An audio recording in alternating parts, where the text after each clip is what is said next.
Welcome to EconTalk, part of the Library of Economics and Liberty. I'm your host, Russ Roberts of Stanford University's Hoover Institution. Our website is econtalk.org, where you can subscribe, comment on this podcast, and find links and other information related to today's conversation. You'll also find our archives where you can listen to every episode we've ever done going back to 2006. Our email address is mail@econtalk.org. We'd love to hear from you. Today is June 9th, 2016, and my guest is Jonathan Skinner, the James O. Friedman Presidential Professor of Economics at Dartmouth College. He's written extensively on healthcare, which is our topic for today. John, welcome to EconTalk. I'm delighted to be here. So let's start with the paradox of healthcare technology. In most, maybe all areas, technology lowers costs, improves quality. But in healthcare, it seems to raise costs with uncertain effects on quality. What do we know about that phenomenon? That is a great question. There is a clear difference in, I think, a lot of healthcare technology when, for example, health information technology came in, that is always electronic record keeping to keep track of whether the physician has actually done the right thing for their patient and asked them all the right questions. Great potential for improving healthcare outcomes, but the problem is that it takes time for the doctor to actually fill out all of these forms and click on different boxes. And so that's actually reduce the amount of time that the doctor has to spend talking to the patient. Some institutions have actually adjusted to that by hiring scribes to follow the doctors around. And so what you end up with is a new technology that costs a lot of money that actually leads to a boost in healthcare jobs and with uncertain effects on outcomes. So that's a little bit of a quick paradigm of healthcare technology. Well, my general practitioner sits with a laptop, not a laptop, it looks like a Magic iPad. I don't know if it's a customized tablet or whether it's just a off-the-shelf iPad with some software running. But he sits there dutifully acting like a scribe, noting my responses, checking off boxes, et cetera. It's pretty smooth. I want to go deeper into this question of technology, but in this particular case, there was a lot of enthusiasm for electronic record keeping. What is the expected return on healthcare outcomes if that goes smoothly? Of course, there are mistakes. You can misenter things. Things can be forgotten to be entered.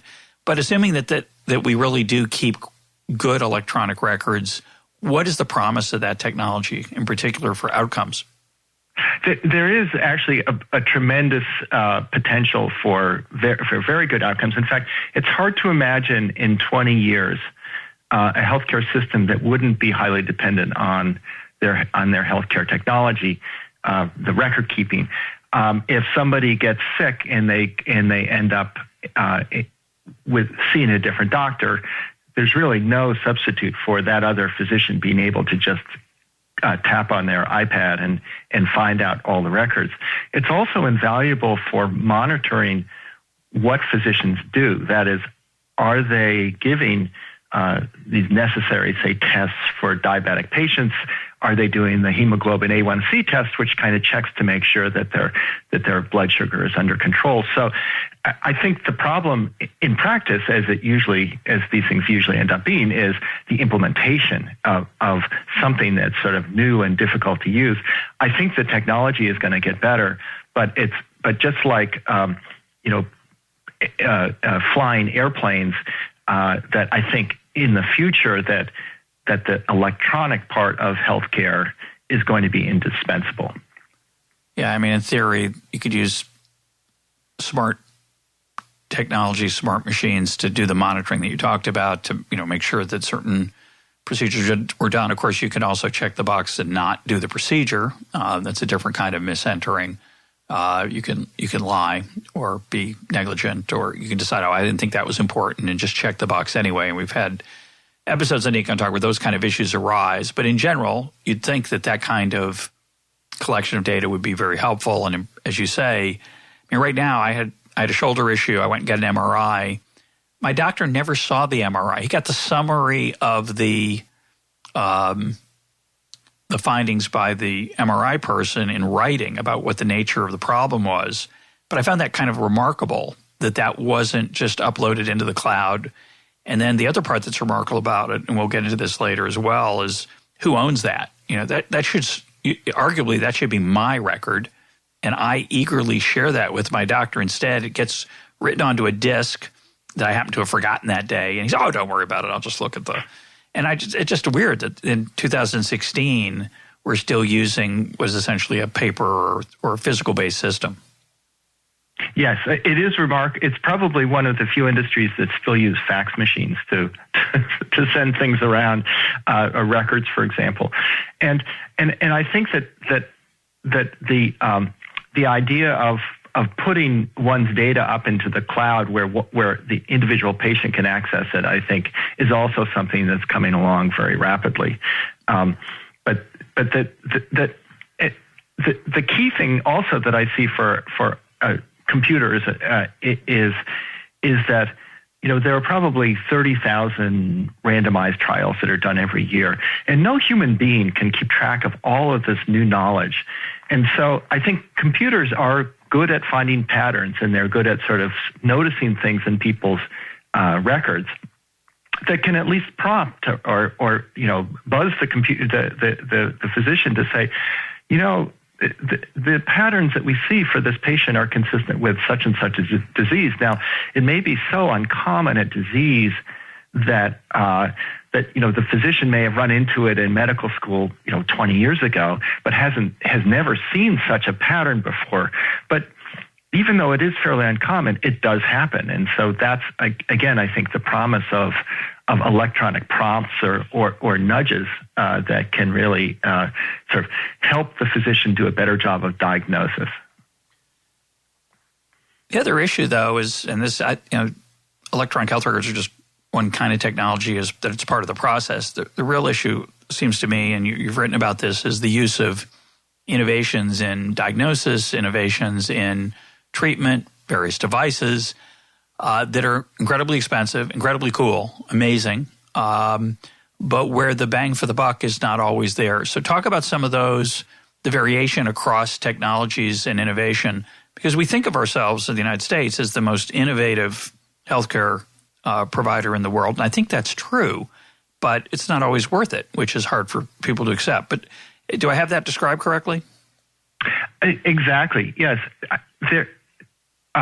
My co-author Amitabh Chandra and I tried to think about different types of technologies, and maybe I'll just sort of lay out the way we kind of split things up here. It's very simple. The one set of technologies are things where they're no-brainers. They're just obviously good. They save lives. They're marvelous. They're wonderful. And they're limited to a fairly narrow group of patients. So, for example, the antiretrovirals as treatments for HIV, if you didn't have HIV or weren't close to getting it, you would never take these drugs. So it was sort of a limited population who took it, and the results were life-saving. And those, we can all agree, even if they're expensive. For example, the treatments for hepatitis C that have come out recently that have gotten so much attention, yeah, they're expensive, but boy, do those treatments work. So those are great. The second category are treatments that are great for some people and not so great, or maybe we don't really know much about for the larger group of people who might be candidates. And I want to come back to that because I think that's the most intriguing part of healthcare technology, and I think what worries me most with regard to future healthcare costs. And the third group are treatments where we really don't have good evidence that they're useful or not, but they're used anyway. And for example, there are a variety of approaches to treating prostate cancer, and some of them cost twice or three times as much as kind of the standard open prostatectomy, but with no evidence that they're any better than the alternative. And I think those are things, again, that we can sort of look at and kind of wonder why we're paying so much money for those treatments. Some will argue for this third or latter category, yeah, well, we haven't figured out how to use the technology yet, but if you give us a little more time, we can figure out really how to make this work. And that holds, for example, for proponents of what these huge machines called proton beam that do proton beam therapy. But let's set that aside. I want to go back to this category 2, where this happens quite a lot, where a randomized trial comes out that shows huge benefit for a very specific group of patients. There are patients that are chosen to not have complications, who would be the ones who would be most likely to benefit. And the procedures are done by the very best doctors in the very best medical centers, and they find a positive benefit. And doctors read the New England Journal, they read JAMA, they say, hey, this thing works. And all of a sudden you see this tremendous growth, this diffusion of this new technology. It's quite uneven across areas of the country, by the way. And there you start wondering, how much benefit are we really getting for that marginal patient? Yeah, that's the challenge, because obviously the protein beam manufacturer or the doctor who gets really good at it has a natural incentive to think it's the greatest thing since sliced bread. And we had an episode with Adam Sifu on this question of how do you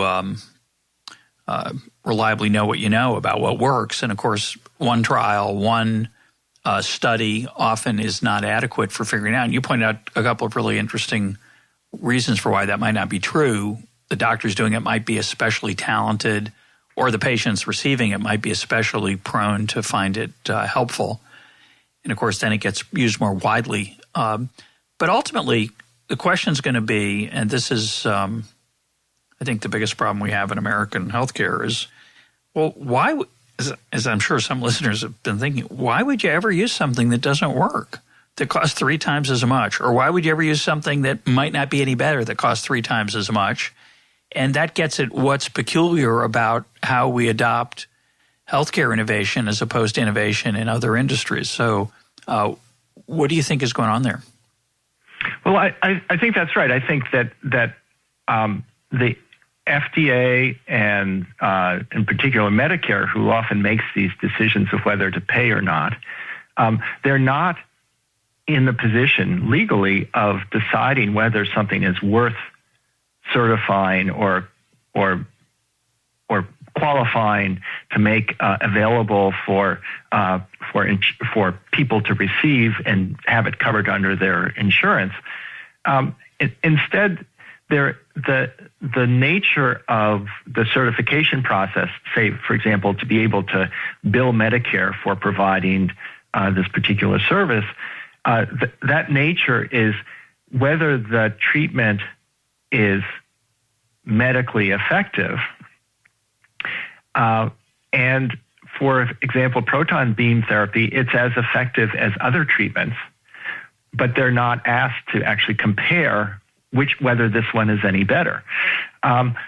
Sometimes there will be randomized trials where they don't compare the new drug against the next best drug, the opportunity cost, if you'd like, sure. Right? But instead they compare it against the placebo, and they show that it's effective against the placebo, and so the drug is certified for use. So I don't think that that the regulatory structure in the United States is set up to make these kinds of comparisons to say, yes, this is cost effective and this isn't. So that's crazy. I mean, I try very hard to be even keeled on this program as the host, but right now I'm trying to fight off the urge to scream and say, are you crazy? Isn't that nuts?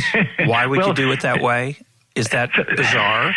And so when we look at rising healthcare costs, and I look at the single factor I naturally am drawn to, both as an economist and as an economist who likes the free market, is that out-of-pocket spending as a proportion of total spending has slowly declined in the United States over the last 50 years, and that correlates with a nice increase in how much we spend as a nation. And I think there's a relationship there that's not just correlation but causation.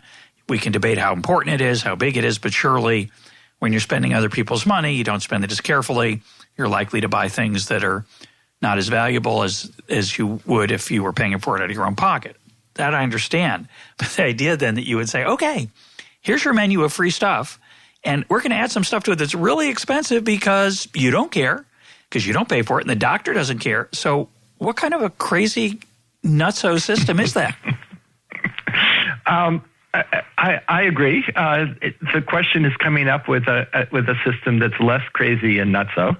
I think it's possible, but I think there's a lot of debate as to whether any of the proposed reforms would improve things or not. I think it's useful. It's really useful to look at Europe. Now, when people talk about European healthcare, it is not a homogeneous system. I mean, the Netherlands is way more like we are than they are like England. England is kind of the classic National Health Service.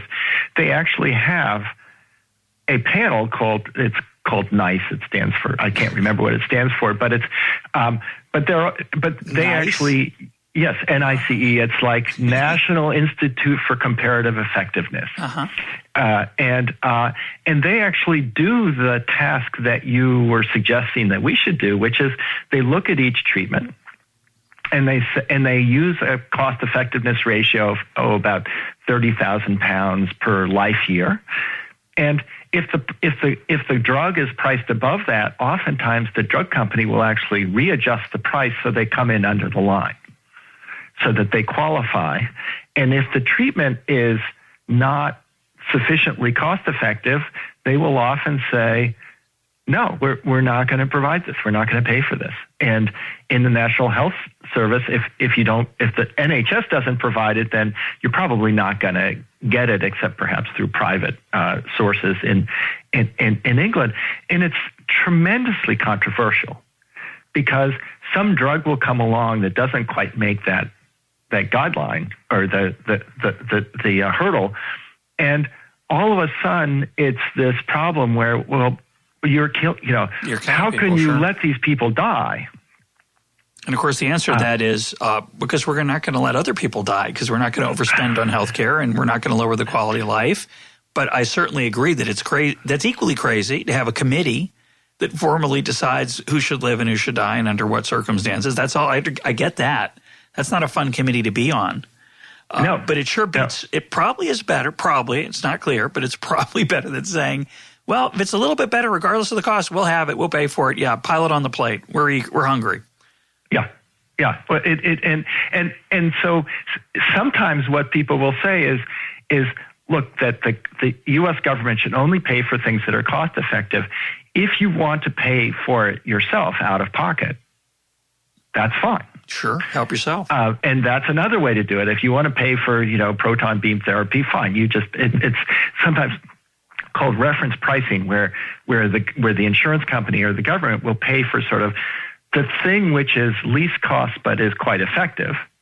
And if you want to kind of wander off the path, then you pay the differential between what the government was willing to pay for this low-cost treatment versus a higher-cost treatment. And that's certainly one way to go, although you would introduce something that in the United States is still somewhat foreign, which is, especially in Medicare, which is rich people buying things that poor people can't afford. Which doesn't bother us so much when it's a Maserati, but when it's, say, anesthesia, it would. The question is, how much is it like anesthesia and how much is it like a Maserati? And in healthcare, we tend to have an emotional reaction that's more like anesthesia every time. Let me ask a question related to a particular. Let me give you a tangible example. So, I mentioned my shoulder. So I had a cortisone shot for my shoulder, and when my doctor put that shot into my shoulder, she was watching the needle go in on a real-time imaging thing that let her see where that needle was relative to the bones and muscles. It was really extraordinary. Whereas in the old days, I guess they just, and I'm sure some places it still happens, they have a pretty good idea where to put it, and they put it and hope it's close. So that piece of technology, which let them look and see exactly where it was going, that's a beautiful thing. And it must cost a fortune. And who decides whether that gets in that office? Does the doctor say, well, we're going to raise the cost of our cortisone shot treatments because we have this technology, and will Medicare or my healthcare plan pay for it? There are other gatekeepers beside Medicare, right? I'm not on Medicare. So I assume it's a question then of whether my healthcare provider, my insurance provider, decided that's a legitimate expense. But of course, no matter what, I've never asked. They never say, do you want to just have this done by feel like we used to do it? It'll be cheaper. Everybody just assumes, give them the Max, give them the luxury, give them the Maserati. Do you know what's happening there? Because same question comes up with a hospital. How many MRIs should they have? Should they adopt the new improved PET scan, whatever it is? I'm sure it gets better every year. Who's making those decisions? That's an excellent question, and I think, as you might expect, the answer is that the decisions are made, but not probably in a rational or thoughtful way necessarily. In the case of your imaging machine to make sure that the shot goes where it should, I'm totally in favor of that. I think, in fact, the questions should be asked about, how often do they give shots, for example, sometimes for back pain. They'll give these epidurals, like women get at childbirth, only they do it to kind of relax your back. So far, there's no evidence that this works, but it's not hard to get one. You've got somebody you're a doctor, you've got somebody in pain. They are really suffering, and they're saying, "Look, doc, you've got to do something for me." And sometimes, maybe that you get some relief for a little while, maybe it goes away, but the physician goes into the business in order to help their patients and not to protect the budget. So I think those kinds of questions are hard. I'm perfectly willing to pay for sort of the best, for very good technology, assuming it really does yield better outcomes, as in the case, I think, right? But in some cases, if it's $1 billion. Well, if it's $1 billion, yeah, no, I agree. But this is this is electronics. It's like once you buy one of these things, the marginal cost of using it is pretty low, and you got to think that after a while that like for ballpoint pens, that the price is going to come down and it's going to be just sort of a off the shelf thing. At least you hope it is. Well, you'd think that, but that goes against the question we started with, which is the prices don't come down. And the reason I think is obvious is because they come down everywhere else because people have an incentive to spend their money carefully. Here, they just make a better one that's more expensive. There's no incentive to make a cheaper one. That's the problem. Except at some point you can make them no, that's right. But there is actually quite a bit of debate about some of these 3D imaging for breast cancer for mammography. And now they're actually getting to be so accurate that there's a lot of concern that they're picking up too much. Oh, sure. That they're picking up benign, little tiny abnormalities that are not predictive at all of breast cancer, and they're identifying people as being sick. And my colleague Gil Welch has written extensively about what he calls overdiagnosis. That is, you walk in the morning and you feel like you're a healthy, productive member of society, and you walk out of the doctor's office, you feel fine, but you've just been told you have this illness or this disease, which in fact may or may not lead to something more serious in the long term. We've done a bunch of episodes on this problem. I mean, it's it's fascinating, right? Because I probably have prostate cancer right now, and yet here I am happily and healthfully and only in my own mind moving along with my life. But that prostate cancer might not kill me for 50 years, and something else will get me in the meanwhile. And I really don't want to spend money finding out that I have that inside me. In fact, virtually, I think every man who lives to be, if a man could live to be 100, he'd have prostate cancer. It's just often benign and often slow growing, and so it's not relevant. We don't like to know that necessarily, but the problem is that if we diagnose it and then we feel we have to do something, it can often be worse than being in ignorance. Right. Once you get the PSA test, and if the PSA test is sufficiently high, then you're just going to worry about it all the time. Gil Welch has this very nice way of explaining screening for these kinds of diseases. He said, we want to set up a fence to keep rabbits inside, and that's kind of the idea of screening for disease, so we can find that cancer and contain it and keep it within. But either you have a tortoise in which case you don't need to build a gate anyway, because it's not going to go anywhere. Or you have birds, in which case you put up the fence and the birds just fly off anyway. And so to the extent that you have diseases that are characteristic of, either tortoises or birds along with rabbits, then the screening for the disease is going to be limited in effectiveness. Which doesn't mean you shouldn't do it. In many cases, of course, you should. But you don't get the benefits that you might think you would from a widespread screening program. Yeah, we don't give medical advice on this program, but when people tell me I have to get test A, whatever test A might be, and I say I don't think so, they look at me like I'm crazy. Or the alternative I hear is, a friend says, this surgery saved my life. And I always say, how do you know? To myself. What's the counterfactual? Yeah, exactly, because you don't know. But there's an emotional, psychological part to this, of course. Let me ask you about, do you know anything about LASIK? There's this folklore among free market folks like myself that LASIK, the eye surgery, has fallen over time, probably because it's not covered by insurance and people are paying out of their own pocket, and the incentives that normally produce good results with technology in other areas apply there, whereas they don't in other parts of the medical area. Do you know anything about that? I can't speak with authority, but I have heard that there are places in particular in Canada that that's all they do, and they specialize in that, and they get very good outcomes. But I haven't kept up with the trends. Yeah, my understanding, though, is it's gotten cheaper over time and better and more reliable, which is not true of anything else that the healthcare system, or very few things that the healthcare system touches. But let me go back to the example of LASIK, because that's something where the diagnosis is clear and the treatment is well specified. Like, there's not a lot of question about whether you should go ahead and do something about it. If the patient wants to, they're well equipped to decide. And so I think that's kind of a special case. When people ask me, well, but isn't it true that health insurance has really contributed to healthcare cost growth? Yeah, that's certainly true. I mean, you need to provide some funds in order for healthcare providers to do what they do. But then, I look at pet healthcare. Right, that's another good example. And Medicare Part P hasn't yet been implemented for pets. Any day now. Any day. Well, in the next February, administration. Exactly. Yeah. February, depends who it is, but it could be coming.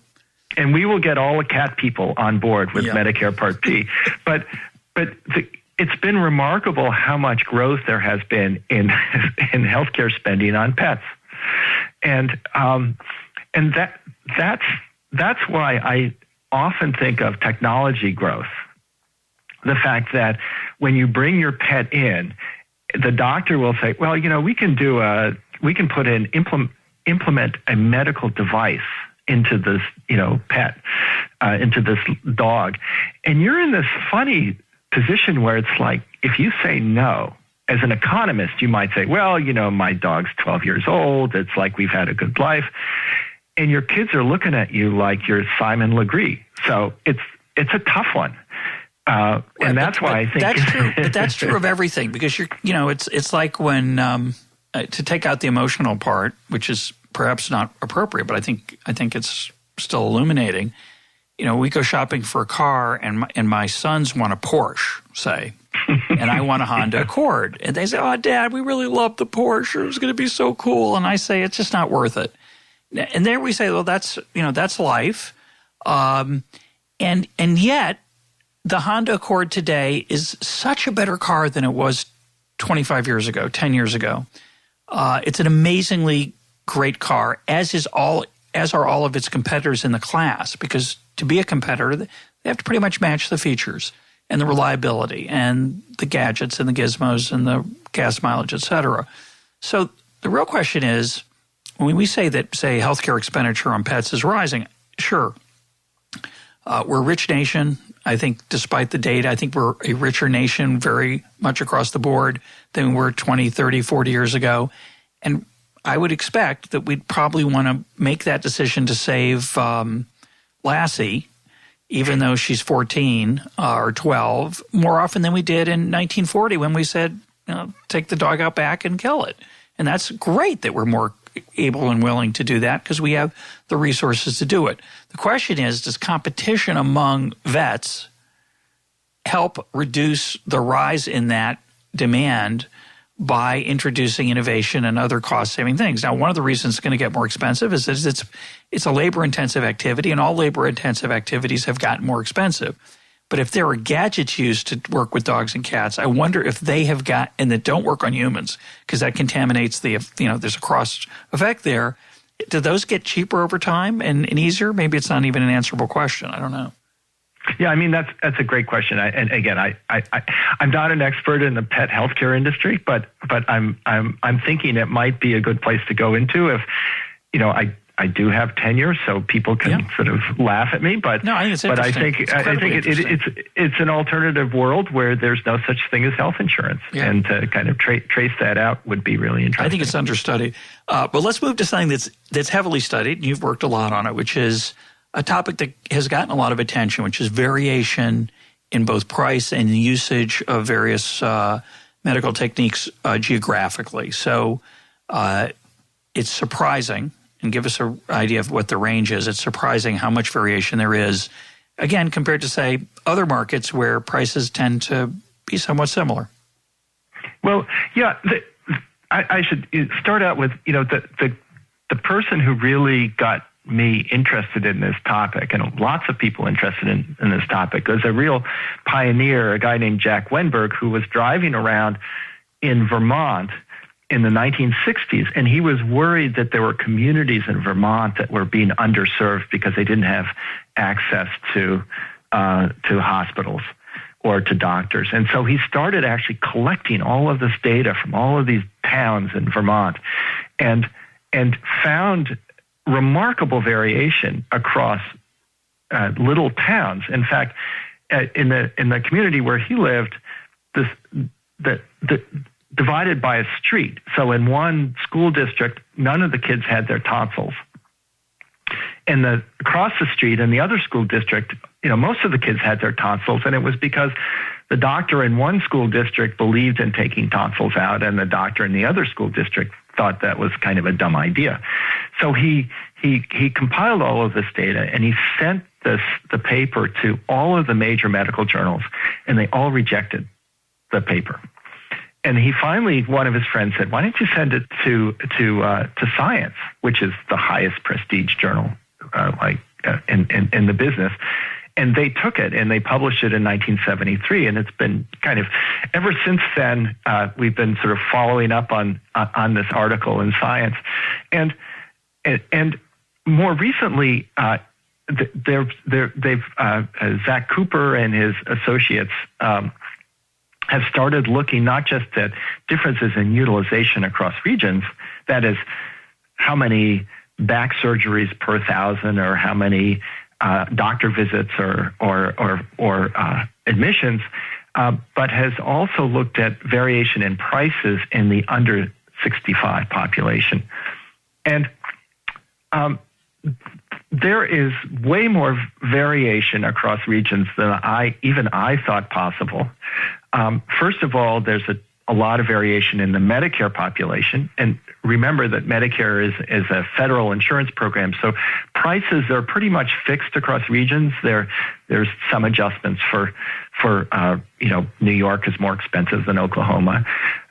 But what Zach and his colleagues found was that there was just as much variation in utilization in the under 65 private insurance programs, but there was even more price variation. That is, prices in these small communities that were actually doing pretty well with Medicare spending were astronomical compared to more competitive regions that had lower prices. So my takeaway is, like, everywhere you look, you see variation.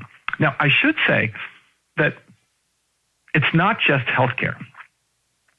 That people in Philadelphia are more likely to consume Philadelphia cheesesteaks. People in California are going to eat salads, and in fact, I remember looking at this map of like chicken consumption, and it showed just as much variation across the country in chicken consumption. So, but not in price. Not in price. I guarantee. I bet large sums of money. Yes, exactly. Not in price. Yeah, there is not that kind of variation in price.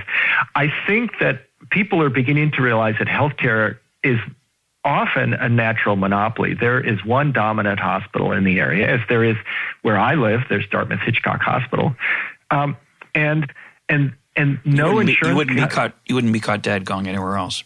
Sorry, I couldn't help myself there. Absolutely, but it's also a long drive to go anyplace else, those hospitals, not surprisingly, exploit their natural monopoly. Because it's easier to do that than it is to actually figure out how to cut costs. But to come back to my earlier example, I mean, if I need an MRI for my shoulder, and I call 5 MRIs within 10 miles, and there's a lot here. I'm in suburban Maryland, and for better or for worse, there are quite a few. One could call that a great thing. I'm not sure, but there are quite a few. So I call around. They're not close to the same. They're all over the place in what they charge. And it's obvious to me why, and that it's a bad thing. And it's because who's paying it? Nobody's paying attention. Well, that's not fair. I'm not paying attention for sure. The only entity paying attention is going to be my insurance company. They have some range, I assume, but they don't dictate the price like Medicare. And yet the incentive for a provider of any service, whether it's back surgery or MRI or whatever it is, it's just not like any other market. There's no market for it. There's limited market forces working there. Oh, I agree. I think insurance companies are trying to figure this out. But in other words, some are trying to introduce this reference pricing that we talked about before, where you would the insurance company would sort of find a legitimate, high quality provider that charges not very much and say, this is how much we'll reimburse you for your colonoscopy. If you want to go someplace else, that's fine, but you have to pay for it. That kind of policy leads to very rapid response from the companies or from the hospitals providing colonoscopy. But I want to I'll give you a personal example of this issue about MRI pricing. I got a phone call. I was scheduled for an MRI, and I got a phone call from my insurance company, and they said, there's this other place over here, which is fairly close, and if you go there, you'll save on your copayment, and you can save, maybe $100, $150. And so I checked with my doctor, and this was a fairly involved, MRI. And the doctor said, well, first of all, that's not quite as good an MRI. Second of all, we don't get the results as quickly because inside the hospital you have electronic records. And so the only risk is that you might have to come back and do it again. It's horrifying. And so, which is not much fun. And furthermore, the insurance company was only promising me a reduction in the copay. It was not a highly incentivized program because they were still, saving. They would get 70% of the gain, and I would only get, or 80% of the gain, and I'd get 20% of the gain. Yeah. So it wasn't clear even then that they had sort of figured out that if they were really serious about getting people to go, that they would use a more high-powered incentive. But I think that's where people are going now. That's where insurance companies are going because that seems like an obvious one to do. I just think it's so bizarre. It's just it's just business as usual. I mean, no one even thinks twice about it. That's just the way it is. The idea that your insurance company would make a suggestion to help you save a few bucks, even if in this case maybe it wasn't worth it, but the idea that they would call you and notify you about it is comical in a tragicomic kind of way. Well, it's a start. It's a start. Yeah, it's true. Let's shift gears. I want to talk about something that's in the news recently, and I know you've written some on it, which is a recent study, Angus Deaton and Ann Case, about rising mortality rates among, I think it was middle-aged white men. And that's shocking because mortality falls steadily for all groups year in, year out in the United States over the last 50 years, maybe longer. And it's one thing to say it's not falling as quickly for some groups, which of course it can't be by random variation. It's not going to fall at the same rate for every group. But that it's rising for one group is kind of shocking. And it's been speculated, I don't know how reliable this speculation is that this is due to an increase in prescribed opioids for pain that have either been abused or misused. So what do we know about that? So that is a very remarkable finding. Recently, the last few days, a new result came out. Some preliminary data from the CDC suggests not just that mortality is rising for these white, non-Hispanic, kind of older, middle-aged folks, but that mortality is rising for the entire United States. Yeah, I saw that. In 2015. Yeah. That's in the aggregate, but is it rising for, which could be just because for that one group the rise is large enough to offset the declines elsewhere? Well, the rise actually wasn't that big. So there was a small increase in mortality, and the increase itself could be explained largely by opioid deaths. The real puzzle is, why didn't mortality drop for this group, for this older group, as rapidly as mortality in other groups? But the fact that the aggregates are going up, and this is in combination with the elderly who have always been reliably living longer every year, and of course a lot of the mortality rate is driven by older people because unfortunately they're the ones who are more likely to die. That was a shocker to me. Because you'd think that there would be certain subgroups of the population that are kind of doing worse. For example, again, whites in the 25 to 34 group are also particularly badly hit by this opioid epidemic. But to find that overall mortality rates are coming back up, that is a surprise. Now, to me, that suggests that we may be devoting our resources rather than we're devoting our resources perhaps in the wrong place. We know that's true, John, after what we've been talking about. By definition, that's a given. right. But the question is, we've overcome that before. Right, but that we're spending lots and lots of money for these new treatments. Personalized medicine is coming around the corner, and all of these wonderful drugs that $100,000 drug regimens that extend lifespan by a median of 6 months, and we're kind of totally missing the boat on all of these folks that are having serious problems with opioids. And the deaths are just the tip of the iceberg.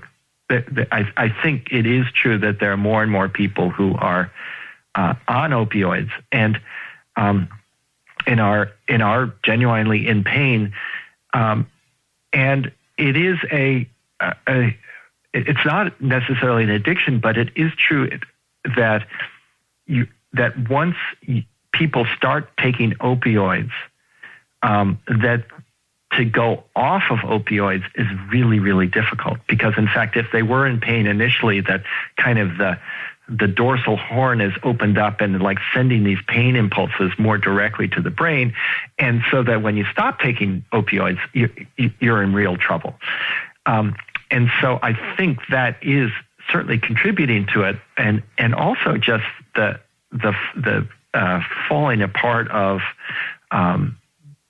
jobs and community structure. And again, not just jobs of individuals, but also sort of all of the kind of public goods that used to be provided by communities that had vibrant factories and manufacturing. That all seems to be gone. The evidence seems to be that most of the mortality increases are coming in rural areas and less in cities, which I thought was quite interesting. Yeah, so let's try to go a little deeper into this.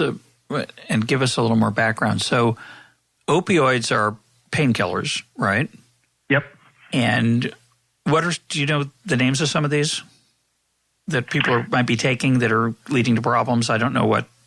Well, oxycodone is a pretty popular one for people who become addicted. There is a new kind of a newer drug called Suboxone, which is useful for sort of maintenance of drug addiction. So that's useful, for example, for getting people from heroin off. But then they are still on maintenance drugs. There's also methadone. And I think a lot of the concern is people start with say, Oxycontin or some kind of, standard Percocets, some sort of standard drug. And, they're really expensive, especially if you don't have a prescription. If you buy them on the black market, they're very expensive. And so people find that heroin is actually cheaper. Do we know, how much of this is known in the following sense?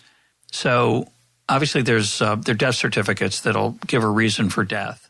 Is the reason that are given in these cases, has it been established that this particular group has a rising rate of death from drug overdose, or is it drug interaction? Do we know anything about that? So the death certificates do make an effort to find what the cause of death was. And so we do have measures. The general classification that Case and Deaton use is poisoning, deaths by poison. And that is rising very rapidly. But there are other problems as well that are kind of related to drug abuse, which aren't quite so obvious. So you still may have cardiovascular reactions or car accidents, or certainly cirrhosis of the liver is something that's been on the upswing as well from drinking. But are we saying here that people in rural communities depressed because they can't find work, which I find to be a strange argument in a time when the national unemployment rate's about 5%. I know that labor force participation is down. So employment is not great, but we're not it's not the Great Depression with unemployment of 25%. Yes, it's depressing to not have work. And yes, there are pockets of the country where it's much worse than that, than 5%, obviously. But it's hard to understand how that can create a national rise in the death rate of a very large part of the population. I understand that, if you're a rural coal miner and coal mine jobs are gone and you don't want to move, life is hard and you might turn to overuse through black market purchases, or are you getting some extra prescriptions from your friendly doctor? We don't really have a good idea of what's going on here, do we? I think the one thing we can say with certainty is we don't have a good idea of what's going on. We're guessing to some extent. And that's why I hesitate a little bit. Ellen Mira and I wrote a commentary on the Case Deaton paper where we did some speculation, and one possibility is that there's just a sense of futility that especially for white non-Hispanics, that their parents did better than the grandparents and the grandparents, and all of a sudden they kind of hit the wall and they're stuck with, at best, jobs that pay $9-10 an hour, and there's no advancement up. That they may be working, but they're not working with kind of in a way that allow them to sort of support their family. I don't want to become a pop sociologist here, so I won't speculate any further. Just to clarify the mechanism, then what? I mean, I find that possible, but I'm a little bit surprised that it could work at the national level for that size of group. But let's say that's possible. I don't really believe it, actually, but I'll put my disbelief aside. Okay. What do I do now? I'm depressed. Life is futile. I can't get a good raise. I'm not living as well as my parents. And so what do? I take an overdose. Is this a suicide story or is it an abuse story? No. It's not so much suicide, but it's that at some point, numb myself. No, it's your goal. If you have a dead end job with a jerky boss, your goal is, or one way out is Social Security disability insurance. That is, you're working someplace, you start having horrible back pain, which, by the way, is related a lot to stress. You have mental illness issues. You qualify for SSDI. That allows you to go see the doctor. We've found evidence of just remarkable levels of use of, maybe at least a quarter or in some areas far more than that, of people who are on SSDI and are taking a lot of opioids. And there it becomes more plausible that these are unhappy people who aren't looking after themselves, and they can die of other things as well, but they're not kind of locked in, working hard. They don't show up on the unemployment statistics, but they're kind of there. And so that's a group that I really am concerned about. Is there any question? I just quickly Googled this. These are white non-Hispanic males, 45 to 54, in the prime of their working productivity, career, et cetera, that typically have shown it's actually peak earnings. And again, I understand the peak might not be as high as it once was, but generally those people in that age group experience rising wages up till then, at least, start to decline and maybe a little after that. But just to clarify, are they then, when a death is categorized as death by poisoning, is it that they took too much or they just died from the side effects? I'm just trying to figure out what the basic phenomenon is here. So if it's death by poisoning, it means that they overdosed. So they, they'll have they'll have 30 days or some supply of opioids, and often what will happen is that it'll be mixed. So they maybe a friend of theirs shares some Suboxone with them, and they take something else, and maybe they have a few drinks, and before you know it, this sort of interactive effects can really it can be very, very dangerous, and it's not the kind of thing you realize until it's too late. And is there a phenomenon of the drugs that you need a larger dose to have the same pain impact? That's true for like Percocets, yeah.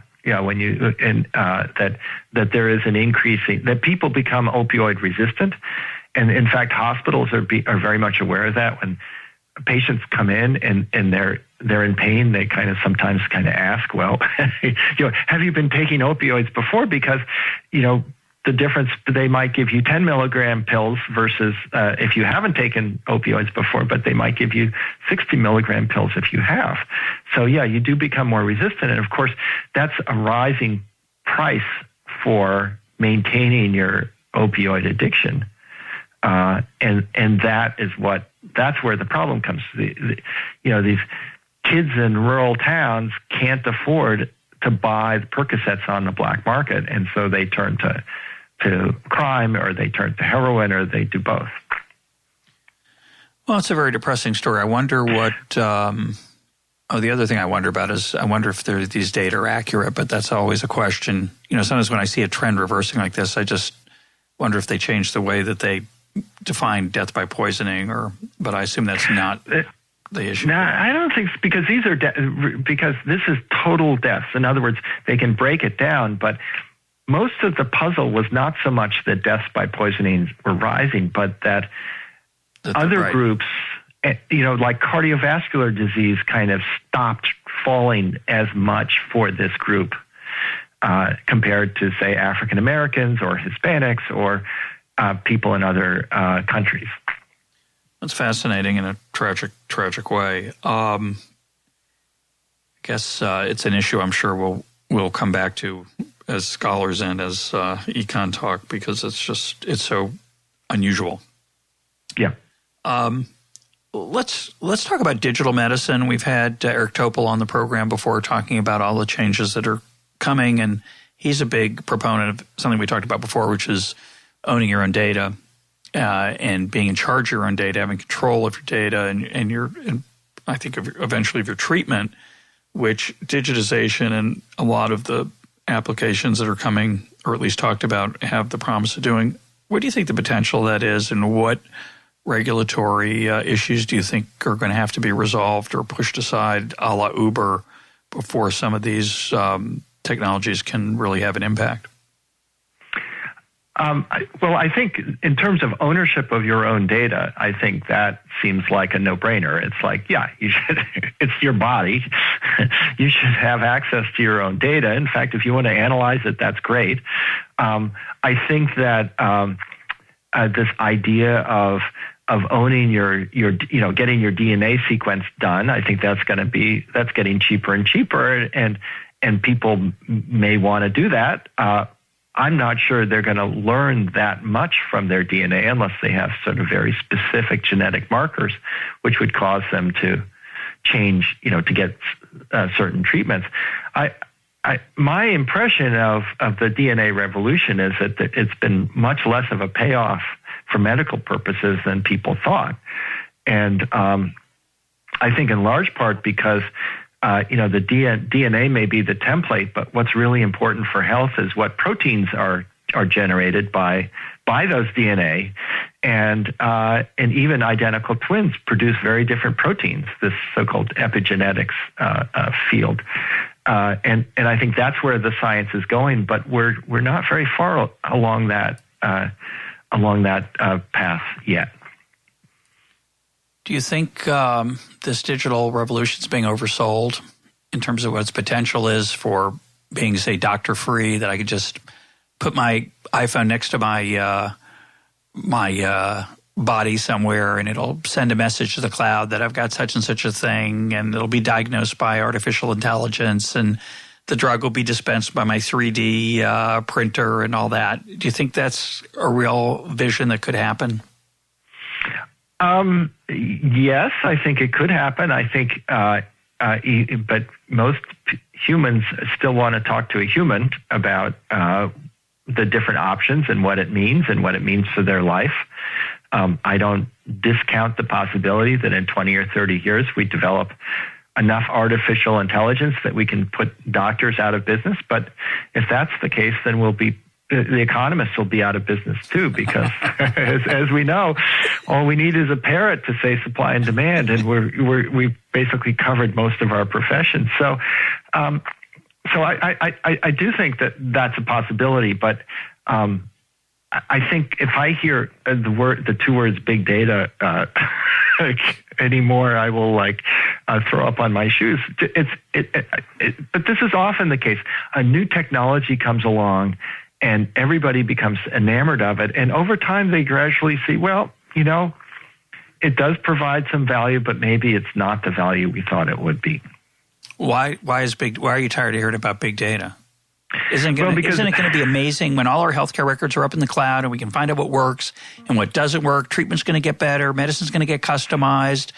Blah, blah, blah, blah, blah. You think that's just hype? Yeah, just blah, blah, blah, blah, blah. Yeah. No. Obviously there are some value, but I've done some of this analysis, using one of the wonderful things about Dartmouth is that we have access to terabytes and terabytes of Medicare claims data. And so if we can put the computer to work to sort of find out interesting associations between, for example, interaction of drugs leading to worse outcomes. Sure. And so what we've often found is that, well, if somebody's taking this drug, and that drug, that they're more likely to have a bone fracture. But there's a reason when you actually start looking at the data and talking to our expert clinicians, they say, well, yeah, usually somebody who's frail and elderly will be prescribed this drug and that drug. And so it's not causal. It's just like we're just finding that, that people who have these particular problems will be prescribed the two drugs, and they also happen to get, and it's because they're likely to fall that they're prescribed these two drugs. So That said, I mean, we have had some pretty interesting opportunities to find relationships that people didn't expect in the data, but it's still very much an art. I'm just going to mention that for my shoulder, I went and got physical therapy and was discouraged by the progress that was being made and stopped. And my shoulder's gotten a lot better since then. So if I had continued, I would have said, what a great physical therapist I have. But now I've learned that the key for shoulder pain is to get physical therapy and then stop. The key question is, when do you stop? It's causation's tricky, obviously. It's randomized trials, for all of their faults, are very good at answering questions like that. Yeah. Well, we're almost out of time, or we are out of time. So let's close with the following. I'm going to give you a really unpleasant question, which is, if you were healthcare czar, what would you do? See, if I were healthcare czar, I'd just dismantle most of the things that we've tried to mantle to make things better, that I feel have struggled to make things better. And I'd let 1,000 flowers bloom, and I'd let private charity and civil society take care of people who couldn't afford the healthcare treatments that are going to be a lot cheaper, and we're not artificially pushing up demand and causing prices to rise. So I have a nirvana in my mind. What's yours? Well, I'd start with Medicare for pets, but I think that won't go far. But seriously, I would start with something a little bit less ambitious, but I think that would yield tremendous benefit, and that is a central processing institution for all insurance claims. So think of the Federal Reserve is the central institution that processes checks. When you write a check, it goes through the Federal Reserves, and the banks get credited with the money. That the only way that insurance companies can reimburse you for a fee is if you fill out a common form.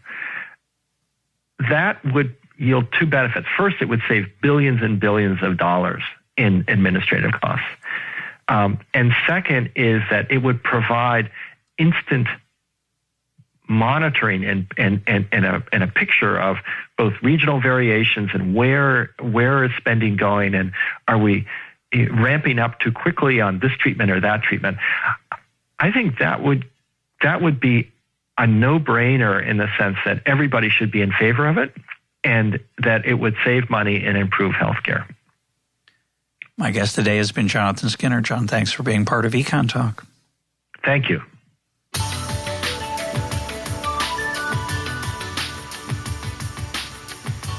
This is EconTalk, part of the Library of Economics and Liberty. For more EconTalk, go to econtalk.org, where you can also comment on today's podcast and find links and readings related to today's conversation. The sound engineer for EconTalk is Rich Goyette. I'm your host, Russ Roberts. Thanks for listening. Talk to you on Monday.